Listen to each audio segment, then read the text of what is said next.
They told me for years there was no money in podcasting. Well, they were all wrong. Marines, 18 years old. I'm assuming fresh out of high school, you joined the Marines? Yeah, so I did this program where I could go to college and the Marines at the same time. Okay. So I went through both enlisted at Paris Island, and then I also went through the officer program in Quantico, Virginia in the summer times. Okay, gotcha. So out of all the things you could have done, why the Marines? It's a very honorable thing to do. And, and thank you for your service, of course. But like out of all the things you could have done, why did the Marines stick out to you the most? Well, I could lie to you and tell you because of this, that, or the other, but at the end of the day, they had the coolest uniforms. All right, man. Hey, man, that's a valid reason. And I figure I could have a better chance picking up girls in a Marine Corps dress blues than I would in a Navy uniform. But no, in all seriousness, there was a couple reasons. Number one, they're the toughest branch for enlist. Now, obviously, there are other units, special warfare units and other ones that may be, quote, tougher, but as a general force, nobody even comes close to the Marine Corps. Number two is I knew it was the hardest and the most difficult, and I really wanted to challenge myself. But it's interesting because I remember, again, never ever a question that I was going to join the Marines, but I still wanted to go check out the other branches. And so I remember going to the Navy recruiter and telling me about all the adventure I would get to go sailing the seven seas. I remember going to the Air Force recruiter and he talking about how easy it is and how transferable it is to civilian world when you get out.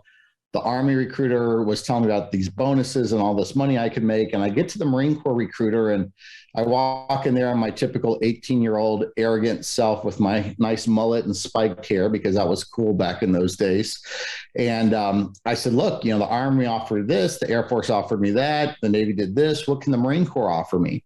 And as soon as I said that, the recruiter leaned back in his chair, put his feet up on the desk and said, son, we've been the fighting force for 250 years and we'll continue to be that way. He goes, the Marine Corps is not going to offer you a damn thing. He goes, what can you offer the Marine Corps? And I was like, whoa, wait a second. And then he said those words. He goes, you're not even tough enough to make it through boot camp. There's no way I've seen guys like you'd even be able to survive something like that. And I literally grabbed the contract right out of his hands, like, I'll show you, sign the contract. Challenge accepted. Checked and mated. The closest thing I have to boot camp is my cousin going through it, who says it was very tough. And the movie Full Metal Jacket. That's really it. It was 100%, except there was 4 drill instructors in a Full Metal Jacket. You only really see one of them. Yeah, you only needed one. That guy was crazy. So talk to me about boot camp. What is I picture it as, they break you down, they beat you down physically and mentally, but at the same time, once you hit bottom, they build you back up and you're reborn as someone else. That's potentially how I see it. So I'm really, really privileged, and I'm at a point in my life where I'm doing some of the most incredible things. And I moved to Hilton Head. I'm 8 miles away from Paris Island. I'm on base probably twice a week now. I actually volunteer during their Crucible event, which is the culminating event for the Marines where they stay up for basically 54 hours. They have to hike 20, 30 miles. They only get 1 meal or 3 meals during that time period. So I've gotten a chance to really see it. But the best way to explain recruit training is you got to break it up into phases. Okay. So the first phase is what's called receiving. That's when everyone just shows up down there. And you think it's going to be tough, but it really isn't that bad. Now, the big thing they do at the beginning phase is they don't let you sleep. For almost 3 days, you're on your feet. And when you look at interrogation techniques, we don't waterboard. We don't pull your fingernails out. That's the shit you see on the movies and stuff. All you got to do to interrogate people is not let them sleep, period. They will do anything you tell. It's hard to lie when you're sleep deprived because to lie, you have to use a lot of other logic to try to explain your lie.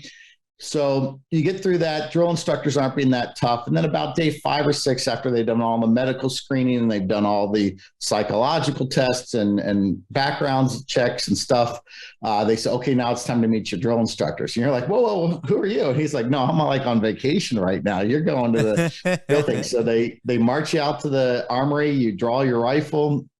You're all excited because you're holding your M16 for the first time.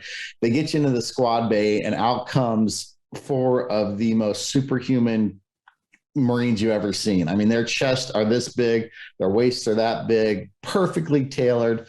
And as soon as the officer leaves and says, carry out the training schedule for the day, all hell breaks loose. And the next 10 days, the tempo is unbelievable. Very little sleep. You're being yelled at all the time. You can't even talk. There's a special way you have to talk. You have to talk about yourself in the third person. So I have to say, Recruit Green would request permission to speak to Will. You have to request permission to go to the bathroom. There's only you get 5 minutes, and that's it to go to the bathroom. Actually, I think it's less than that. And if you haven't gone, then you're stuck for the rest of the day. And everything they're teaching you comes into play later on in combat and, whatever else. So as that first 10 days goes by, some people really are starting to thrive. Some people like myself are really starting to fail. And you kind of get to that point. So after that 10-day period, then you really start getting into the history of the Marine Corps, the weapons, hand-to-hand combat, all these different types of things. And it starts becoming a little bit more fun, but it's still really, really intense. What's interesting, and this is part of the warrior's journey, every week it gets a little tougher than the previous week, but it starts to feel easier. And the reason why is you're building off of all that training that you had in that previous week. You're getting stronger. Again, iron sharpens iron, this rhino skin that you're starting to develop. So by the last week or two of the cycle, which is the most intense physically, mentally, spiritually, emotionally, you're actually pretty well prepared for it because you're transforming into this warrior, this Marine. And it's so funny because I noticed that when I grew my business early on, it was really, really tough. When I went from making, a couple $1,000s a year to several $1 million a year, it was so much tougher when I was making several million, but I had learned those lessons early on with all the challenges I had when the company was starting out.